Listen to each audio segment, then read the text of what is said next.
नमस्कार। प्रारब्ध पर आप सभी का एक बार फिर स्वागत है। आइए आज अपने स्टूडियो में स्वागत कर लेते हैं हमारे खोजी पत्रकार, खोजी पहलवान बाबा रामदास जी का। रामदास जी, बहुत बहुत स्वागत है आपका। नमस्कार। जय श्री राम जी, जय श्री राम। हालांकि अब मुझे लगता है कि दर्शकों की वो शिकायत दूर हो जानी चाहिए कि मैं जय श्री राम नहीं बोलता। तो ये कई दर्शकों की कई बार शिकायत रही है कि मैं बाबा जी के जो जयकारे होते हैं उनका जवाब जयकारों से क्यों नहीं देता। बहरहाल आज हम जिस मुद्दे पर बात करने जा रहे हैं 2024 का चुनाव इस बार सिर्फ एक कैलेंडर का एक और चुनाव ही नहीं है, बल्कि दो नए नाम लेके सामने आया है। और इस बार दो अलग अलग कॉम्बिनेशन है। बाबा जी, हम सीधे बातचीत पे आते हैं। 2024 का चुनाव सामने है और इस बार विपक्ष जो है वो एक नया नाम लेके आया है। इसको रीपैकेजिंग भी आप कह सकते हैं। ये मार्केटिंग का बड़ा पुराना फंडा है कि जब कोई कंपनी घोटाला कर जाए तो नाम बदल दो, है ना। जब कोई डिफाल्टर हो जाए तो नए नाम से आ जाओ बाजार में। तो इस तरह का करती हैं कंपनियां। इंडिया, जब मैं इंडिया की बात कर रहा हूं तो इंडिया अलग अलग, India that is not Bharat, मैं उसकी बात नहीं कर रहा हूं। एक पार्टी, एक गठबंधन की बात कर रहा हूं, राजनीतिक। कितना अपील करता है आपको, या पहला इंडिया कोई गठबंधन अपना नाम रखे लोकसभा चुनाव भारत का लड़ने के लिए, ये बात आपको कितनी जमी पहले बार जब आपने सुना? मैंने कहा, मेरा पहला रिएक्शन था कि कौन मूर्ख इनको ये सब टोटके सुझा रहा है बैठ के कि नाम ऐसे रख दो जीत जाओगे, हैं। तो हमारे यहाँ गांव में ना बचपन में हम लोग एक खेल खेलते थे गांव के बच्चे कि पहले एक मुष्टि चूहिया को मार लेते थे, फिर उसको थूक से जियाते थे कि ए थूक लगा था जीत जाई। अरे थूक से मुष्टि जियाओ तो इंडिया नाम रख लेने थे, INDIA, तुम चुनाव जीत जाओगे। ये इस प्रकार की प्लानिंग इनको दे कौन रहा है? पहली बात तो उसका नाम आना चाहिए सामने। अरे आप ये कह रहे हैं कि ये आइडिया दे कौन रहा है। और बेंगलोर में जब ये नाम डिसाइड हुआ तो उसके बाद सोशल मीडिया में, ट्विटर पर तो बड़ा ये ट्वीट टहला भी कि लगभग 4 से 5 लोगों ने इसका क्रेडिट लिया कि ये जो I डॉट हैं जो भी है, हाँ, मैं तो उसको इंडिया। देखिए, मैं अगर अभी भी असहज हूँ, मैं गठबंधन के उस नाम को अपने भारत देश के किसी नाम से सीधे सीधे जोड़ के बोलना, ये तो वही वाली बात है कि आप तिरंगे में, जो कांग्रेस का तिरंगा है, उसमें हाथ का पंजा हटा के और अशोक चक्र लगा लीजिए। तो ये इंडिया एक तो नाम, मुझे तो लगता है कि अगर मेरी चले तो दर्शक भी देखें कि ये कितनी सही बात मैं कह रहा हूँ या क्या हो सकती है कि चुनाव आयोग को पहले तो इस पर आपत्ति होनी चाहिए कि इंडिया, जैसे कई चुनाव चिन्ह कई बाढ़ है ना साहब, आप नहीं लड़ सकते ना। अब बहुत सारे चुनाव चिन्ह हैं जिस पर नहीं लड़ सकते। तो ये नाम, बहरहाल, ऐसा आपको क्यों लगा कि ये कौन लोग हैं जो इनको इस तरह के आइडिया दे रहे हैं? क्योंकि यहाँ तो क्रेडिट लेने की होड़ मची थी। अरविंद केजरीवाल ने भी क्रेडिट ले लिया, ममता बनर्जी ने कहा कि मेरा आइडिया था, सब कह रहे थे मेरा आइडिया, और आप कह रहे हैं आइडिया इतना बुरा है। देखिए, ग्राउंड पे कुछ बदला नहीं है ना। मुझे याद है, मैं आपको एक बड़ी मजेदार बात किस्सा सुनाता हूँ। 2014 का चुनाव का रनअप चल रहा था, तो मेरे एक मित्र थे, पंजाब की बात है, वो आए, बोले ये बताओ कि कांग्रेस कितनी सीट जीत जाएगी। तो मैंने कहा आओ अभी जोड़ लेते हैं। तो मैंने कहा देखो, ऐसा है कि हम ऊपर कश्मीर से शुरू करेंगे, नीचे कन्याकुमारी तक जाएंगे और दोनों हाथों से सीटें लुटाएंगे। किसको लुटाएंगे? मतलब कांग्रेस को। अच्छा, कांग्रेस। वो कांग्रेस की सीट जो है, हाँ, वो गिनना चाहते थे। तो मैंने कहा चलो हम सीटें लुटाते हुए चलेंगे। तो हम कश्मीर से शुरू हुए, J&K से। तो मैंने कहा एक को सीट नहीं आएगी, चलो तब भी 2 दे देते हैं। अच्छा, इस प्रकार से जो है हम लोग सीटें लुटाने लग गए कि जहां एक को सीट नहीं आनी थी वहां भी हमने 2 सीट दिया। ठीक। और उसके बाद उसी तरह हिमाचल में भी एक भी नहीं आनी थी, तब भी 2 दिया। इस तरह करते कराते हम पंजाब, हरियाणा, फिर MP, UP, राजस्थान, MP करते कराते मतलब बहुत कोशिश मैंने किया था, मुझे याद है आज भी, तो करीब 52-53 सीट आई थी उन 2014 की बात बता रहा हूँ। तो वो बड़े खुश हुए, बोले फिर 65 सीट पे लगा दूँ। मैंने कहा कुछ पैसा वैसा लगा रहे हैं क्या? बोले हाँ। और मैंने कहा 65 पे तो निश्चिंत होकर लगाइए। मैंने कहा अगर लगता हो तो 50-52 पे लगा दीजिए। नहीं आएगी, 50-52 सीट नहीं आएगी। ये तो हमने दोनों हाथों से सीटें लुटाई हैं। अच्छा, ये तमाम आपको भी याद होगा 2014 की मेरी पोस्टें, अगर आपको याद हो फेसबुक पे। ये तो उन दिनों हम लोग यूट्यूब पे नहीं होते थे, फेसबुक पे होते थे। और अच्छी तरह आज भी लोगों की मेमोरी में है हमारी ये सारी पोस्टें। बिल्कुल। और हम लोग संभवतः फेसबुक के कुछ शुरुआती लोगों में से थे, हाँ। जो अपनी पोस्टों से उतर के हम लोग फिर जमीन पे आना शुरू किए, हाँ। और फील्ड में भी मिले, और अगर राजनीतिक बोलते थे तो उसका विश्लेषण किया, जमीन पे भी किया। तो 2014 में कितनी इतनी 45 या ऐसी कुछ सीट आई थी, 45 सीट आई थी ना। 2019 में आ जाइए, तो 2019 में भी यही ऐसी जब चर्चा हो रही थी, तो बोले अब की बार तो आपको याद होगा ये सत्यहिंदी.com टाइप के चैनल, इनको मैं सुपारी पत्रकार बोलता। ये सब हमको गोदी मीडिया बोलते हैं ना, मैं इनको सुपारी पत्रकार बोलता। बिल्कुल बिल्कुल है, बिल्कुल है। मैंने कहा तुम लोगों ने सुपारी ली है कांग्रेस को जीता हुआ दिखाने की। तो ये सब, और एक वो शायद हमारे यहाँ एक कोई बाबू साहब हैं लखनऊ वाले, कौन सिंह हैं, सिंह साहब एक हैं, अच्छा। और शीतल पी सिंह, और उसके बाद ये जितने ये आशुतोष के गैंग वाला पूरा गैंग है, और वो गर्ग साहब हैं, इस टाइप के जो ये सुपारी पत्रकार है 10-15 तो ये सब बैठ के बड़ी लंबी लंबी छोड़ते थे कि एक बार ये सब गिनाने लगे तो 240 सीट कांग्रेस को गिना डाले अपने विश्लेषणों में। 2019 की बात है। तो मैंने कहा यार, या तो ये सब बहुत ज्यादा जानते हैं, या हम लोग एकदम में सल्फेट हैं, बिल्कुल सही, CH हैं। तो मैंने कहा, मैंने फिर वही कवायद की।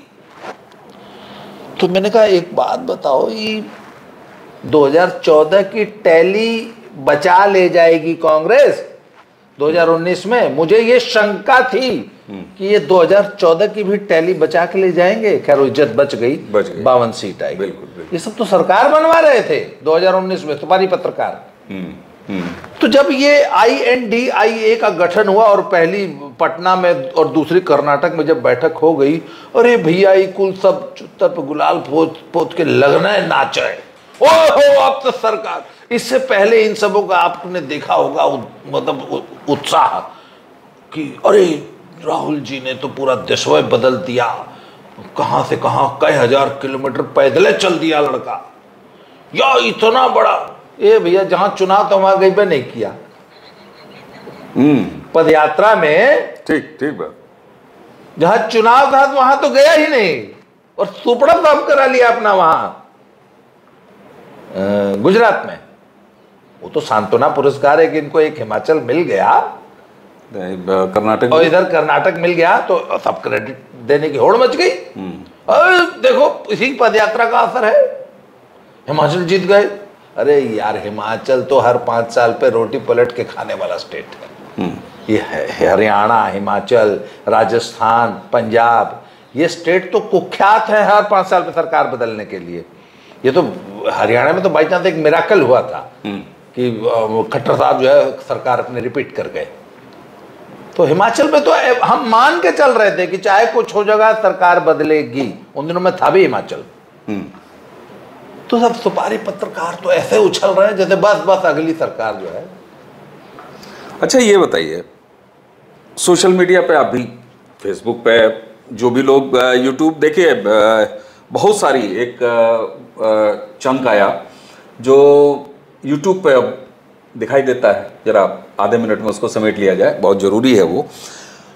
उनमें या तो स्थापित मीडिया से लोग आए, स्थापित मीडिया से जो भी लोग आए, पहलवान जी सच माने बताइएगा कि क्या मैं सही कह रहा हूं, वो नाम थे जो स्थापित मीडिया से खारिज हो गए, लतमरुआ जिसको आप या तो वो है जिनकी क्रेडिबिलिटी लगभग शून्य हो चुकी थी। स्थापित मीडिया में बड़े नाम जरूर थे, उनको भी मिला, या फिर सोशल मीडिया से आप सोशल मीडिया से हैं, शुरुआती मेरे भी फेसबुक, मैं तो सोशल मीडिया क्यों, फेसबुक का नाम लिया जाए। तो 14 में भी जब 2012-13 में राजनीतिक बातें बहुत फेसबुक पर कम हुआ करती थी और हिंदी पट्टी में तो बहुत कम हुआ करती थी, तो उस दौरान भी हम लोगों की बातचीत होती थी फेसबुक के ही माध्यम से होती थी। एक बड़ा पूरा वर्ग है जो फेसबुक से निकल के असली जीवन में आया। जनता और फेसबुक या सोशल मीडिया कहें, बता रहा था जमीन का तापमान क्या है 2014 में बड़े आराम से। बिल्कुल। ये मीडिया उस बात को मानने को तैयार नहीं थी। 2019 में एक बार फिर वो इस बात के साथ आ रहा था, सोशल मीडिया हो चाहे जिसको मैं जन मीडिया कह लूं, बहुमत मीडिया कह लूं, एक बार फिर आ रहा था कि जितनी सीटें हैं उससे बढ़ के मिलेंगी। यही बात है कि नारे अतिशोक्तिपूर्ण कह लीजिए, लेकिन 400 में अब की बार 400 पार के नारे पिछले चुनाव यानी 2019 में लग गए। सोशल मीडिया बार बार ये तापमान जमीन का देख लेता है, बाकी क्यों नहीं देख पाते? सेक्टर 16 की मीडिया क्यों नहीं देख पाती? तो देख वो भी लेते हैं, हम लोगों के पास तो संसाधन नहीं है। हाँ। सेक्टर 16 की मीडिया के पास तो वाकई हजारों करोड़ों रुपए का फंड है। They have got the infrastructure, उनके पास अनुभव है, उनके पास बड़ी बड़ी सर्वे कंपनियां हैं। सर देख वो भी लेते हैं, पर वो सब सुपारी पत्रकारिता कर रहे हैं ना। वो सब सुपारी लेकर किसी एक पार्टी को जिताने का ठेका लेके पत्रकारिता कर रहे हैं। 2019 में सत्यहिंदी.com और इन प्रकार के सारे जो YouTube चैनल, सेक्टर 16 इकट्ठा कह लीजिए, ये सब भाजपा को हरा के कांग्रेस को जिताने की सुपारी लिए थे।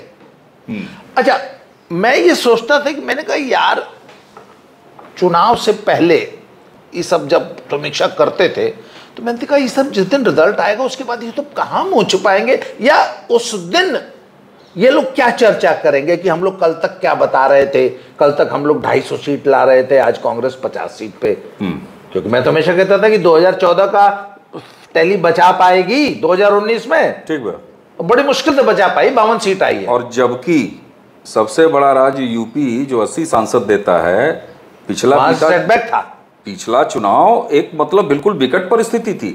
आज की स्थिति में उसकी भी चर्चा करेंगे हम। बिल्कुल, जहां सपा बसपा जैसा डेडली कॉम्बिनेशन जो कि सोचा नहीं जा सकता। हाँ, सपा बसपा में क्लीन स्वीप। हाँ, देखिए बिहार में भी लोग कहेंगे कि आरजेडी और जेडीयू, बिहार में वो कॉम्बिनेशन नहीं है आरजेडी और जेडीयू में, जो सपा बसपा में, सपा और बसपा में यहाँ पे है, हर स्तर पे है, संसाधन के स्तर पर है, दोनों नेक टू नेक हैं, दोनों अराजकता की पॉलिटिक्स करना जानते हैं, जातीय पॉलिटिक्स करना जानते हैं, मजहबी गेम करना चाहते हैं, उसके बावजूद भी ये चौंकाया था। अच्छा, अब ये बताइए आप, बिल्कुल ये बात तो सोशल मीडिया को सामने रख दीजिए और स्थापित मीडिया को रख दीजिए, साफ साफ दिखाई देगा कि वो कुछ और बोल रहा होता है और हर बार सोशल मीडिया जो वही बोलता है जो रिजल्ट के पास जाता है। आपने कहा कि खुले हाथों से आपने 2014 में और 2019 में 2 बार लुटाया, 2024 है। हम बहुत लंबा इस वीडियो को नहीं करेंगे, पूरा देश नापना है। चलिए अगर हम ऊपर से शुरू करते हैं, फिर सीटें लुटाते हैं, फिर सीटें लुटाते हैं, और ये क्रम अगर आज नहीं पूरा हुआ तो अगले वीडियो में भी चलेगा। नहीं, आज कर देंगे। चलिए शुरुआत कीजिए जरा, कितनी सीटें लुटा रहे हैं आप बोलते जाइए, मैं लिखता जाता हूं और ये रिकॉर्डेड रहेगा।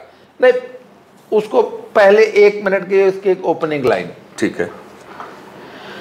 2014 में मैंने जब सीटें लुटाई थी तो शायद 52 या 55 आई थी जब मैंने लुटाई थी। एक्चुअल आई थी शायद पता नहीं 44-45 ऐसे कुछ आई थी, याद नहीं। 2019 में भी 52 आई। मैं आज भी, मेरा सवाल वही टिका है कि ये सब मोदी को हराने की बात कर रहे हैं 2024 में। मेरा सवाल वही है कि क्या कांग्रेस अपनी 52 सीट की टैली बचा पाएगी? और मैं आज आपसे शर्त लगाने को तैयार हूं, कांग्रेस अपनी 52 सीट की टैली नहीं बचा पाएगी 2024 में। उसका कारण है 2019 में जो मेजर चंक ऑफ सीट्स आई हैं कांग्रेस को, 52 में से 15 केरला, 8 पंजाब, 8 तमिलनाडु, 3 तेलंगाना, बाकी कहीं 2-2, 3-3, 1-1, 2-2, 3-3, 1-1। बड़े मेजर स्टेट में कहीं 1, कहीं 0, कहीं 1, कहीं 3 सीट वाले तो मुश्किल से 2 स्टेट थे शायद, एक तेलंगाना था, कोई एक आठ और रहा होगा। बाकी तो सब जगह 2-1, 2-1, 0। तो मेजर तो हुए 15 सीट केरला। क्या 2024 में आप केरल से 15 सीट कांग्रेस जीत जाएगी? मुझे शंका। पंजाब से 8 सीट, 4 जीत जाएगी। शर्त लगाने को तैयार हूं, 4 आने में मुश्किल हो जाएगी। तमिलनाडु 8 सीट। डीएमके इनको कितनी, डीएमके से पैक्ट करेंगे ना, INDIA में अगर डीएमके इनको कितनी सीट छोड़ेगा, ये बड़ी बात है। कितने में लड़ेंगे, कितने पे लड़ेंगे कि 8 जीतेंगे? ठीक है। इसके अलावा आप बता दीजिए कि इनकी टैली बढ़ किस स्टेट में रही? मुझे आप एक भी स्टेट गिना दीजिए जहां इनके बढ़ने की संभावना है। अच्छा, जहां ये बढ़ भी रहे होंगे, पहले वहां 0 थे, फिर 1 या 2 जीत लेंगे। अब जो लोग एंथुसियास्टिक लोग हैं, तो बारी पत्रकार अगर हमारे बीच में कहीं बैठा होता, बोला वाह वाह गुजरात में यह कर देंगे। गुजरात में तो कर अभी क्या किया सबको पता ही है। ठीक है। MP में यह कर देंगे, राजस्थान में यह कर देंगे, कर्नाटक तो एकदम स्वीप कर देंगे। भाई साहब, मैं आज, आप फिर मुझसे लिखा लीजिए, राजस्थान में फिर से बीजेपी क्लीन स्वीप करेगी। मतलब दर्शक मेरी इस बात को नोट करें, राजस्थान में दोबारा क्लीन स्वीप होगा, कांग्रेस का खाता नहीं खुलेगा। MP में दोबारा क्लीन स्वीप होगा, कांग्रेस का खाता नहीं खुलेगा। कर्नाटक में मुश्किल से 4 सीट। ठीक, सरकार है, हाँ ठीक है, क्योंकि वहां सरकार है। ठीक है, ठीक है। तो बात वही है कि 52 सीट की टैली मेंटेन कर ले जाएंगे। ठीक, सवाल इस पे है, सरकार तो बाद में बनेगी। बिल्कुल बिल्कुल, आप एकदम सही जगह बात को ले गए हैं। आपने 2014 का तो पहला चुनाव था, ठीक है ना, आपने एक प्रिडिक्शन किया कि 50 से नीचे रहेगी, उतना ही रहा। फिर आपने 2019 में कहा कि साहब ये इतनी सीट आप कह रहे हैं आज कि बचा ले जाए इसको। आपका सवाल तब भी था, चुनाव से पहले, वो भी हुआ, आज भी आप वो सवाल उठा रहे हैं।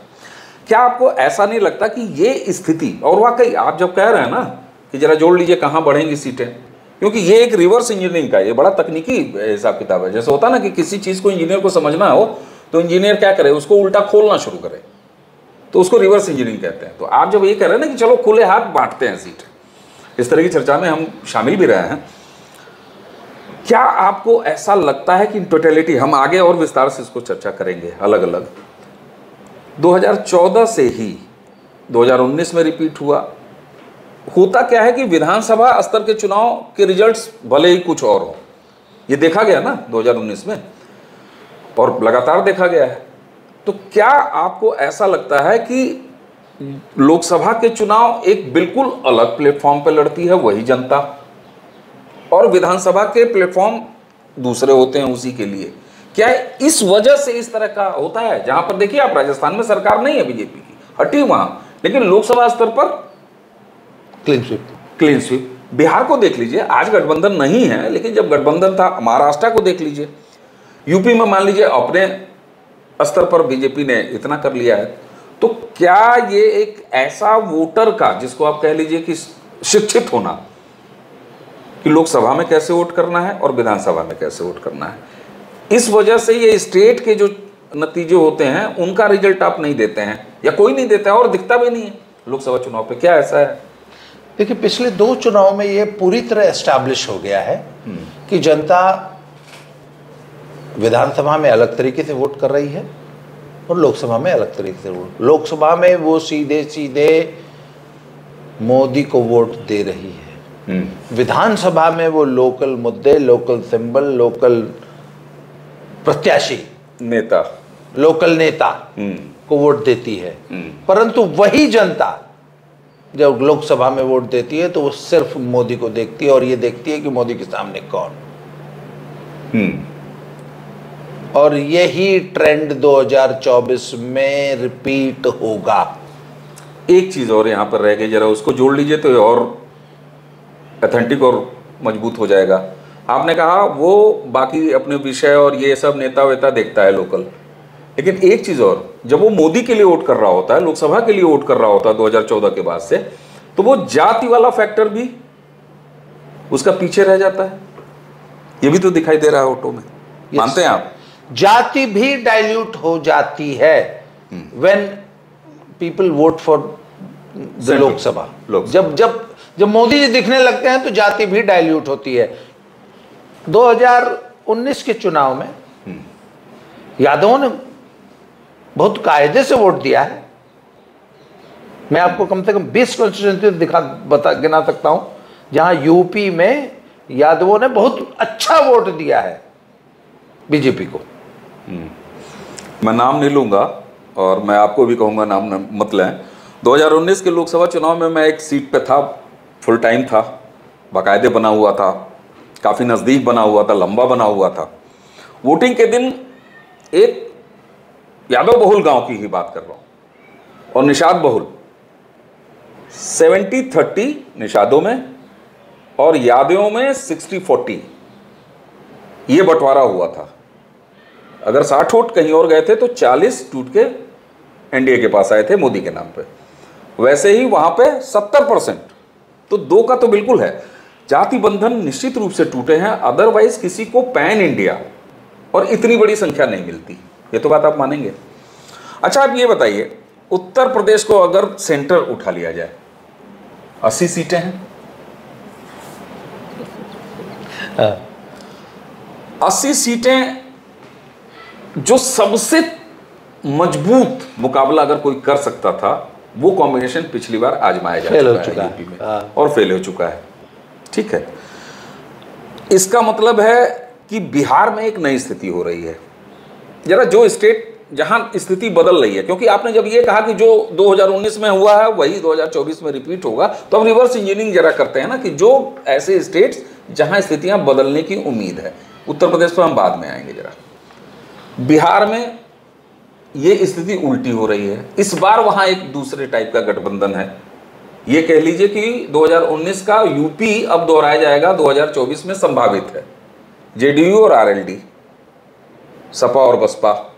आरएलडी ने जेडीयू और आरएलडी कहाँ? लोकदल बिहार में, वो लालू जी, लालू आरएलडी नहीं है, वो है राष्ट्रीय, सॉरी वो आपका राष्ट्रीय जनता दल। हाँ, राजद, आरजेडी, लालटेन, हाँ लालटेन, सॉरी। तो अब वहां ये कॉम्बिनेशन बनने जा रहा है। बिहार में नुकसान देख रहे हैं बीजेपी का? नुकसान नहीं देख रहा हूं, मैं कहता हूं बीजेपी अपनी टैली मेंटेन कर लेगी। मैं एक्चुअली थोड़ी सी ये भाई पिछले चुनाव में लालू जी का खाता नहीं खुला था, इफ यू रिमेम्बर, और चूंकि नीतीश कुमार इनसे मिल के लड़े थे तो कुछ 12-15 सीटें कुछ पा गए थे। पर इस बार भी जो सर कॉम्बिनेशन बन रहा है वहाँ पे जीतन राम मांझी और चिराग पासवान और उनके चाचा जी और बीजेपी मिला के, और जो कुशवाहा जी हैं, उपेंद्र कुशवाहा, क्या नाम? उपेंद्र कुशवाहा, और एक सहनी जी हैं वहाँ पे, सहनी जी, मुकेश सहनी सर ठीक ठाक प्लेटर बना लिया है। और बीजेपी को या एनडीए को मैं कहूं कि बिहार में नुकसान नहीं होगा। अच्छा, ठीक है, हम वही खोजना चाह रहे हैं। हम क्या सीटें कम कहाँ हो रही हैं? कम कहाँ होंगी सीटें? हम चलिए ये मानते हैं कि सीटें कम कहाँ हुई, ये देख लिया जाए। हाँ। आपने तो उनको वहीं पर रोक दिया कि वो रिपीट नहीं कर पाएंगे अपना बेस्ट परफॉर्मेंस। ठीक, 2014 में आपने कहा चलिए ठीक है, कुछ सीटें बढ़ गई 2019 में, अब आप कह रहे हैं कि वहीं रुक जाएंगे। तो अब यहाँ ये खोजा जाए कि एनडीए को डेंट कहाँ कहाँ लग सकता है। जम्मू कश्मीर में 3 सीट जो है, जम्मू रीजन की 3 सीट है, वो भाजपा मेंटेन कर ले जाएगी। ठीक। पंजाब में तो पहले ही खोने के लिए कुछ नहीं था, 2 सीटें थी, वो 2 सीटें अगर अकाली दल से पैक्ट हो जाएगा बीजेपी का, और INDIA जो है उसमें मान साहब ने बोल दिया है कि हम इनको एक को सीट नहीं देंगे कांग्रेस वालों को। कांग्रेस का और आम आदमी पार्टी का कोई गठबंधन, कोई समझौता पंजाब में संभव है नहीं। दिल्ली में बेशक हो जाएगा पर पंजाब में संभव नहीं हो पाएगा। ठीक। तो पंजाब में भी एनडीए को नुकसान नहीं होगा। नुकसान नहीं होगा। हिमाचल 4-0 हिमाचल 4-0। हम हिमाचल में हम फिर से क्लीन स्वीप करेंगे। ठीक। उत्तराखंड में भी कोई नुकसान दिख रहा है आपको? नहीं, कोई नुकसान नहीं। अच्छा, राजस्थान में आपको कोई नुकसान नहीं देखा? मैं तो लिखवा लीजिए क्लीन स्वीप। आगे चलें जरा, दिल्ली पकड़ लीजिए। दिल्ली भी 7-0। अच्छा, बड़ा तेजी निपटा रहे हैं आप। सोचिए नहीं, मैं यूपी आराम से आएंगे। यूपी में आपको 80 जगह खेलना है। तो ये हो गया। चलिए अब जरा, अब मध्य प्रदेश, इसका क्या करेंगे? Clean sweep. छत्तीसगढ़ तो झोल है। छत्तीसगढ़ में हम कांग्रेस को 2-3 सीटें दे देते हैं, 4 सीट दे देते हैं। दे रहे हैं वहां पे 2 सीट का फायदा करा देते हैं। अच्छा, यानी वहां से बीजेपी को नुकसान 1-2 सीटों, 1-2 सीट का नुकसान छत्तीसगढ़ में। एमपी में नुकसान नहीं देख रहे हैं ना? एमपी में नुकसान नहीं देख रहे हैं। ठीक है, तो राजस्थान हो गया। गुजरात क्या जिक्र करना है? Clean sweep. हाँ, मतलब ये क्या है गुजरात की? Clean sweep. अच्छा, कांग्रेस का खाता नहीं खुलेगा। अच्छा ठीक है। यूपी आए? महाराष्ट्र की बात इस वक्त सबसे टिपिकल, सबसे मजेदार स्टेट अगर डिस्कस करने के लिए है तो महाराष्ट्र है। करिए। सब अभी, हालांकि अभी टाइम है इलेक्शन होने में, पर मेरे हिसाब से, और अभी ये क्लियर नहीं हुआ है कि ये जो महाराष्ट्र में जो रीअलाइनमेंट ऑफ पॉलिटिकल फोर्सेस हुआ है, इसमें भाई नेता एमएलए तो शिफ्ट हो गए, मिल गए, वोटर भी पीछे पीछे आया कि नहीं आया, ये एक सवाल है। बिल्कुल। कि एनसीपी का कितना वोटर चाचा जी के साथ रह गया, कितना भतीजा ले आया। उधर शिवसेना का कितना वोटर उद्धव जी के साथ रह गया, कितना एकनाथ शिंदे ले आए हैं। तो ये सारे फैक्टर्स हैं। और पिछली बार शिवसेना चूंकि इनसे पैक्ट में लड़ी थी तो 15 सीट ले गई थी। इस बार मुझे लगता है कि शिवसेना 5 के नीचे रह जाएगी, उससे भी कम रह सकती है। और बीजेपी महाराष्ट्र में अपनी टैली प्लस करके निकलेगी। एनडीए बिहार में भी लगभग यही स्थिति जो, हाँ, बिहार में लॉस नहीं होगा। जो जितनी सीटों पर लड़ी थी और जितने पर निकल के आई है, तो उसमें 1-2 प्लस करके आएगी, ये तो दिख रहा है। बीजेपी एनडीए के नंबर कुछ कम हो तो पिछली बार से बिहार में, ऐसा लग रहा है आपको? एनडीए, हालांकि अब चिराग पासवान भी आ गए हैं और उनके चचा भी आ गए हैं। और देखिए, पिछली बार लालू जी का तो खाता नहीं खुला था, इस बार उनके खाते वाते खुल जाएंगे। पर मुझे लगता है कि उनको जो जेडीयू की टैली थी, वो चूंकि एनडीए की टैली थी, बिल्कुल, उसमें से कुछ जरूर लालू जी के खाते में चला जाएगा। ठीक। पर मेजर लॉस मुझे बिहार में भी होता है। बिहार में नहीं होता, बल्कि इसमें से कुछ जो नीतीश कुमार की पार्टी के खेमे में है, हाँ, वो जो बीजेपी की वजह से वो जीते थे जी, तो वो क्या बीजेपी के पास नहीं आ सकते? आ सकते हैं। तो वहां पे बहुत ज्यादा कोई स्थिति जी बहुत ज्यादा बदलने वाली नहीं है। महाराष्ट्र में आपने कहा कि हालांकि महाराष्ट्र चौंका भी सकता है, हो सकता है कि बिल्कुल, क्योंकि होता है ना कि कई बार लोग जब बहुत सारा कंफ्यूजन होता है, आप सब्जी मंडी जाइए तो ये भी है, ये भी है, ये भी है, तो आदमी सोचता है छोड़ो यार, तुम आलू और परवल लेके चलो। तो ऐसा भी हो सकता है कि बड़ा कंफ्यूजन में किसी एक तरफ डाइवर्ट हो जाए, जो सॉलिड विकल्प दिख रहा है, और वो अपने आप जो है बीजेपी हो जाती है स्टेट में, महाराष्ट्र में भी। जी। यूपी में इस बार हम इस वीडियो में यूपी का केवल इंट्रो करके छोड़ेंगे, क्योंकि यूपी के लिए मेरे पास बड़े मजेदार किस्से हैं। यूपी को हम अगले उसमें शुरू करेंगे, ठीक है ना? नहीं, भूमिका बना लेते हैं। थोड़ी भूमिका ही बनाए। आप ये बताइए, 80 में 80 एक नारा मैं आपको बताऊं उत्तर प्रदेश में तैर रहा है। 80 में 80, जबकि उत्तर प्रदेश 80 सीटों वाला प्रदेश है भाई। 80 सीटें, कई तो देश में इतने सांसद नहीं होंगे। 2014 मान लीजिए सबसे आसान लड़ाई मैं कहूंगा 2014 का लोकसभा इलेक्शन यूपी के लिए था, लेकिन 2019 में उतना ही कठिन था। वो इलेक्शन उत्तर प्रदेश में किसी एक ऐसी पार्टी जो कि इतना बड़ा बहुमत लिए हो और उसको फिर से रिपीट करना हो, इतने मजबूत नेता के साथ, इतने एग्रेसिव कैंपेन के साथ, उसके सामने अगर बेस्ट टीम उतारी जा सकती थी मैथ्स के हिसाब से, हाँ, तो वो था सपा और बसपा का गठबंधन। रिजल्ट रहा फिर भी, यानी कि एक तरह से कहिए वो कॉम्बिनेशन यहां फेल हो गया। अब उससे कोई बड़ी फाइट, ये जो आई डाट या डाट वा डाट करके जो इंडिया है, इसके टर्म में आप यूपी में देख रहे हैं, तब तो फिर आगे सीटों मैं आपके इस सवाल का जवाब देने से पहले ना आपको थोड़ा सा इतिहास पे ले चलता हूँ। वो सारा इतिहास हमने साथ देखा है, ठीक, आप गवाह हैं उसके। ठीक ठीक। 2014 का रनअप चल रहा था, बात है 2012 के आसपास की। हम लोग फेसबुक पे नए नए आए थे, मेरा फेसबुक पे लिखना जो है 2012 में शुरू हुआ था। तो आपको याद होगा कि एक वेबसाइट होती थी, एक पोर्टल होता था IBTL, India behind the lens. उसने उन दोनों काफी पॉपुलर था, अब पता नहीं कहाँ गया वो, अब दिखता नहीं। तो IBTL ने एक आर्टिकल लिखा कि इस बार हम 2014 में जो है बीजेपी सरकार बनाएगी केंद्र में। तो इन लोगों ने ना लिहाड़ी लेना शुरू किया, मजाक उड़ाना शुरू किया, लुटियंस मीडिया ने। अच्छा सरकार बनाओगे तुम लोग, वाह बेटा, कितने सीट यूपी में लोगे? तो सबसे बड़ा महना ही यूपी में मारा जाता था, क्योंकि यूपी के बिना तो सरकार बन नहीं सकती। और ये वो एरा थी जब यूपी में हमारी 9 सीट आती थी बीजेपी की। ठीक है। तो सबसे बड़ा ताना ही एक बात का मारा जाता था, अच्छा वाह मेरा बच्चा सरकार बनाएगा, यूपी में कितनी सीट लाएगा? तो IBTL ने एक जगह लिख दिया 20 सीट। बोला अच्छा, सीट ठेले पे बिकती है, पेड़ों पे लगती है सीट, 20 सीट कहां से ले आओगे 20 सीट?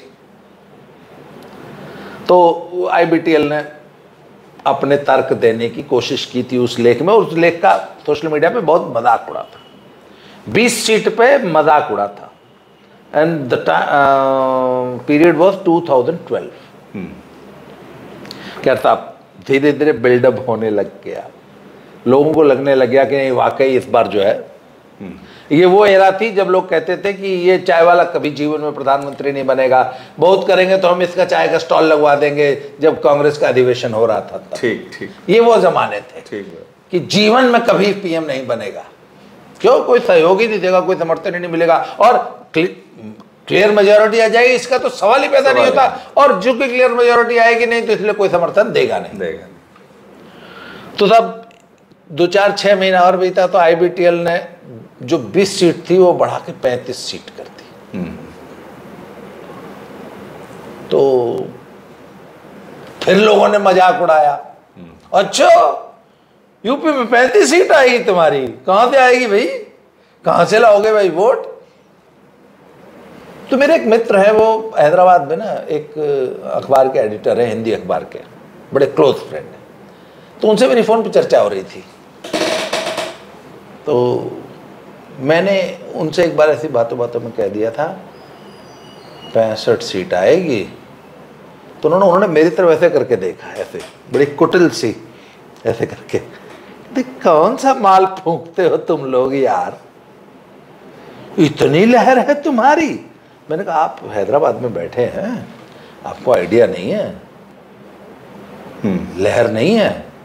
ये चुनाव एकदम नजदीक आ गया था। मैंने कहा लहर नहीं है, सुनामी है, सुनामी।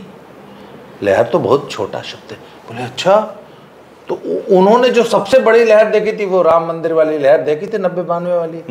तो बोला क्या राम, उन दिनों शायद 55 सीट आई थी, है ना, राम मंदिर के बाद 55 सीट आई थी लोकसभा में। बिल्कुल। तो उन्होंने कहा था कि अच्छा राम मंदिर से भी बड़ी लहर है, क्योंकि राम उस बड़ी लहर में 55 सीट आई थी। मैंने बोला वो तो कुछ भी नहीं थी। तो मैंने कहा था 65 सीट आएगी। खैर तब बिल्डअप हम लोगों ने 20 सीट पे जो लोग मजाक उड़ाते थे, जो मीडिया, हम 65, मेरा इच्छित रहे, मेरे आज भी वो पोस्टें आज भी इस्तेमाल कर रखी है मैंने, 65 सीट का मैंने आकलन कर दिया। फिर करते करते करते करते साहब जब लगभग 5-6 चरण हो गए चुनाव के, तो अंतिम चरण आया तो मैंने एक पोस्ट लिखी। तो मुझे पक्का विश्वास था कि हम सारी दुनिया जीत सकते हैं।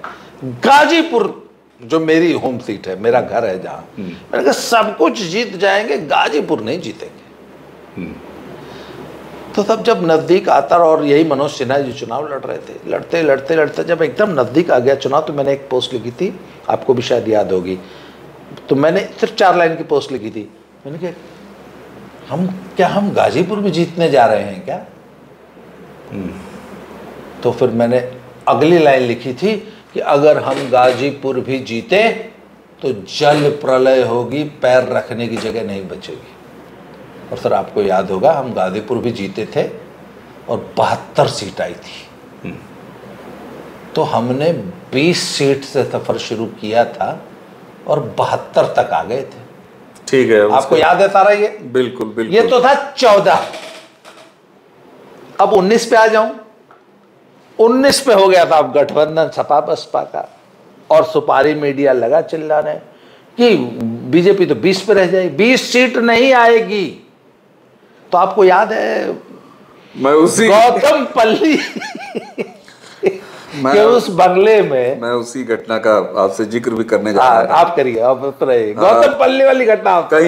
कहीं किसी गौतम पल्ली शासकीय, यहाँ गौतम पल्ली इलाके के किसी शासकीय बंगले में और किसी बढ़त, तो एक ऐसी जगह बात हो रही थी, डिनर भोजन करते हुए बात हो रही थी, बड़ा अनौपचारिक बात हो रही थी। और वहां पर यह आया कि बोलिए कितनी सीटें। हाँ, मैं था, आप थे, बोलिए कितनी सीटें, कितनी सीटें, इस पर बात आई। हाँ। और निश्चित तौर पर बड़े जिम्मेदार स्तर पर ये बात, मतलब वो फीडबैक मुख्यमंत्री तक जाना था, बिल्कुल हो सकता था। तो ये उम्मीद तो की जानी चाहिए। तो वहां से एक सवाल आया, तो हाँ उसको आप जरा बताइए फिर तो क्या रहा वो। हम 4 लोग थे और हमको स्पेशली उस दिन आई थिंक बुलाया गया था, उन 4 को बुला, हम 4 थे लखनऊ में। तो हम गए, तो बात करते करते उन्होंने, हाँ भाई कहो क्या आकलन है, आप लोग बहुत जमीन से जुड़े हुए लोग हैं, कितना सीट आएगी? तो सबने अपना अपना बताया। तो जब मेरी बारी आई तो मैंने कहा सर 65 सीट आएगी। तो ना मुझे अगेन वही एकदम ऐसे उन्होंने खाना खाते खाते इधर देखे और बड़ा मुस्कियाए, पता नहीं कहाँ से बतियाते हैं आप लोग। खैर, तो वो आकलन हालांकि 65 का बड़ा सटीक एकदम 64 सीट आई थी, एकदम बिल्कुल सटीक रहा, जबकि लोग कह रहे थे खाता नहीं खुलेगा। बिल्कुल, इसीलिए हमने दर्शकों से भी कहा था ना कि अब इस टेक के साथ मुझे लगता है कि यूपी का ये तो हम ये तो 19 तक पहुंचे हैं, 24 में क्या होगा? तो 24 में क्या होगा, ये 65 जो लेके आप चलिए, उसके बाद उपचुनाव में कितना, देखिए हम लोग सीट वाइज आपको बहुत ज्यादा जो है अपडेट टैली नहीं देंगे, हम मिजाज बता रहे हैं, हम जनरल डिस्कशन कर रहे हैं आज। हम इसमें सीधी सी बात है, हम गणित की कक्षा नहीं चला रहे हैं, हम समाज केमिस्ट्री, तो हम केमिस्ट्री की बात कर रहे हैं।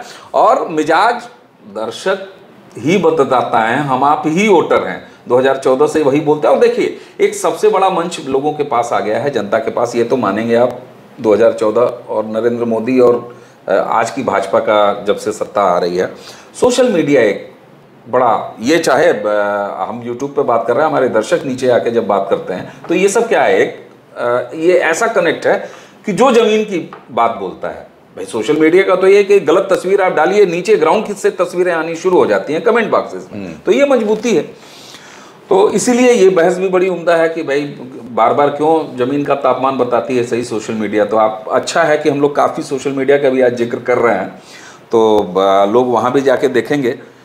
तो इस टेक के साथ अब 2024 की बात, हम लोग उत्तर प्रदेश विशेष अगली चर्चा होगी, क्योंकि नहीं एक इसको कंक्लूड कर देता हूं, फिर करिए, आगे चर्चा करने में मजा आएगा। करिए। तो नारा चल रहा है 80 में 80।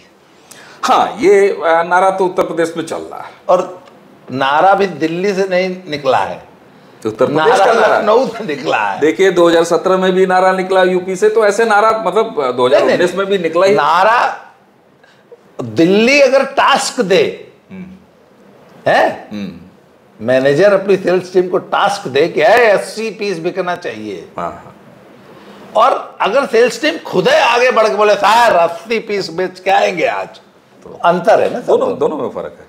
तो सर बात यूपी में ये वाली स्थिति है, यूपी में दूसरी वाली लखनऊ से बोला गया है कि 80 देंगे, बाकी अपनी व्यवस्था तुम लोग कर लेना। 80 में 80, 80 में 80। तो सर एक बात बताऊं,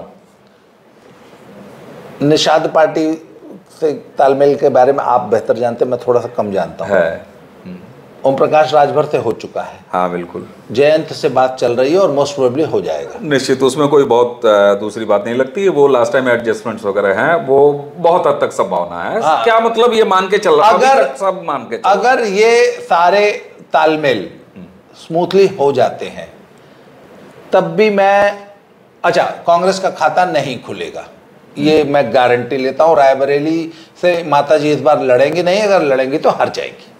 इसलिए जो पहले 2 सीट फिर 1 सीट, इस बार यूपी से कांग्रेस का खाता नहीं खुलेगा, तो उसको तो 0 लिख लीजिए। फिर भी मैं 4 सीट अखिलेश जी को दूंगा, ठीक, जस्ट वही बात, दोनों हाथों से, अगर मैं दोनों हाथों से लुटाऊं, बशर्ते कि रालोद से, जयंत से, ओम प्रकाश राजभर से, निषाद पार्टी से, और जो ये छोटी छोटी पार्टियां जिनसे बीजेपी की बातचीत चल रही है, वो अगर स्मूथली हो जाता है और सीट शेयरिंग सही हो जाती है, टिकट वितरण सही होता है, तो देखिए एनडीए का टिकट वितरण तो हमेशा विवाद में बहुत ज्यादा आता नहीं है, लोकसभा स्तर पर तो नहीं आता है। इसके बावजूद मैं 4 सीट तो अखिलेश जी को दूंगा, और गाजीपुर हमेशा डाउटफुल थी मेरे लिए और रहेगी। सीटों वाइज हम बाद में करेंगे इसको। हाँ। देखिए फिर भी मैं 4 सीट अखिलेश जी को देना चाहिए हमको। 75 से ऊपर बीजेपी लाएगी 80 में से, 80 में 80 तो नहीं पर 75 ले आएगी। तो सर एक मिनट, 64 से 75, 11 सीट तो सिर्फ यूपी प्लस करके देगा। तो इधर उधर फुटफाए जो 1-8 सीट का लॉस होगा कुछ स्टेटों में, 11 सीट का इजाफा तो सिर्फ और सिर्फ यूपी करके देगा। ठीक ठीक ठीक ठीक। तो ये रहा यूपी का एक लबोलू। अब तो अगली बार जरा खोजेंगे, देखिए तो मतलब 80 में से आप जो है 76 दे रहे हैं, 75 मैं 76 दे रहा हूँ, 75। और एक बार बताऊं, मेरा दुनिया का प्रेडिक्शन गलत हो गया, यूपी का नहीं हुआ सर। नहीं बिल्कुल, इफ यू रिमेंबर 2022 वाला, बिल्कुल हाँ 2022 में हमने यूपी में ज्यादा सीटें, मुझे 2022 में तो मैं यूट्यूब पे आ चुका था, बिल्कुल, और कुछ लोग मुझे यंग गरियाते थे, तो मैंने कहा था यार आप लोग ग्राउंड रियलिटीज का पता ही नहीं, हम लोग ग्राउंड। बिल्कुल सही, बिल्कुल सही। तो अच्छा मजे की बात, आप देखिए अभी दर्शक अगर देखेंगे तो वो वीडियो मिल जाएगा।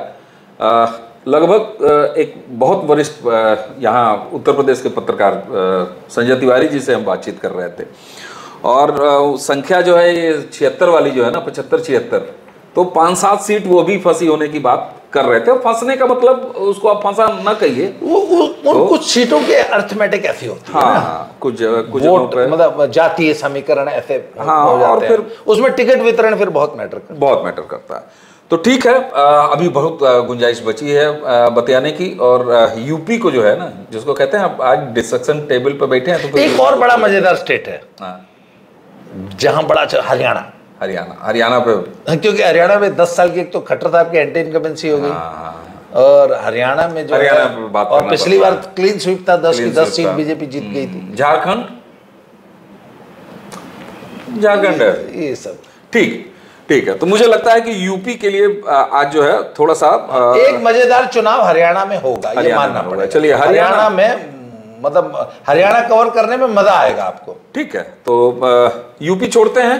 यूपी का जरा region wise, at least seat wise नहीं तो रीजन वाइज हम लोग तो एक आपको अपनी समझ देंगे, और इस बुनियाद पर देंगे कि साहब भले यूट्यूब पे नहीं, हमारे वीडियोस नहीं हो, हम ये दावे ना कर सकते हो कि नीचे देखिए हैं वीडियोस, लेकिन सोशल मीडिया पे जो भी बातें होती रही हैं वो पब्लिक में भी होती रही हैं और गंभीर राजनीतिक, हालांकि आपके दर्शक जो हैं आपका ये थोड़ा सा पॉलिटिकल लेकिन है, अब है तो है, और ये गंभीर असल में मेरे YouTube के जो मेरे ज़्यादातर दर्शक जो पिछले 2-5-6 महीने में मुझसे जुड़े हैं ना, तो उन्होंने बहुत से लोगों को तो ये पता भी नहीं होगा कि बाबा जी जो है पॉलिटिकल एनालिस्ट भी हैं। हाँ बिल्कुल बिल्कुल, वो तो उधर पहलवान ही है सिर्फ। हाँ, तो ये रूप इधर चूंकि आप, पर मैं साहब आज भी मैं एक बात को I am proud of it कि मेरा सारे देश का आकलन गलत हो जाएगा, यूपी का मेरा आकलन गलत नहीं होता। बिल्कुल। तो दर्शकों,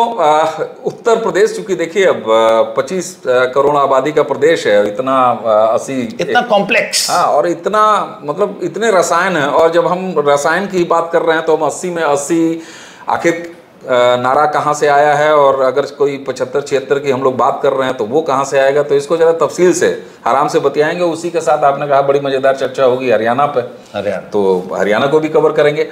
तो अगर हो तो वीडियो मैराथन ना हो जाए तो दर्शकों से आज का वीडियो नहीं, हरियाणा में एक बात है ना कि पिछली बार क्लीन स्वीप था, और हरियाणा में 2-3 सीटें तो ऐसी है जो भी कांग्रेस का गढ़ रही हैं। ठीक है। तो पिछली बार जैसे रोहतक की सीट भी हमने छीन ली थी। हाँ।